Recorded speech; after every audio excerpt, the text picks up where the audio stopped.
लोकसभा चुनाव से पहले अस्तित्व में आए इंडिया गठबंधन की नैया बीते कुछ महीनों से मझधार में फंसी हुई है। बीते माह दिल्ली विधानसभा चुनाव में कांग्रेस और आम आदमी पार्टी की बुरी हार हुई। उससे पहले हरियाणा, महाराष्ट्र में जब विधानसभा चुनाव हुए तब भी कांग्रेस को हार ही झेलनी पड़ी और इन लगातार हारों के बाद देश भर से इंडिया गठबंधन के सहयोगी दलों के भीतर से आवाज उठने लगी है।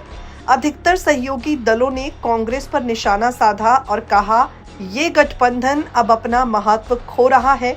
ऐसा कांग्रेस पार्टी की वजह से हो रहा है।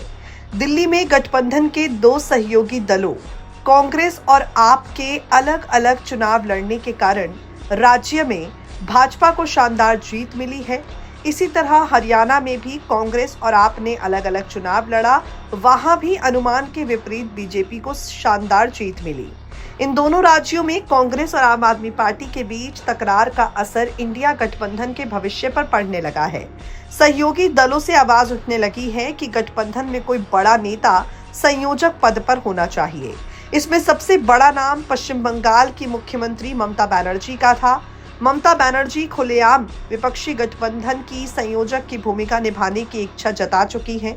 उसके बाद शिवसेना, उद्धव गुट और शरद पवार की एनसीपी ने भी कांग्रेस के रवैये पर सवाल उठाया। जम्मू कश्मीर के मुख्यमंत्री उमर अब्दुल्ला ने भी गठबंधन के भविष्य को लेकर सवाल पूछे। अरविंद केजरीवाल ने तो कांग्रेस को इंडिया गठबंधन से बाहर तक करने की मांग कर डाली। अब इन सबके बीच इंडिया गठबंधन के संयोजक पक्ष के लिए एक नए चेहरे की चर्चा हो रही है। वो चेहरा सपा मुखिया अखिलेश यादव का है।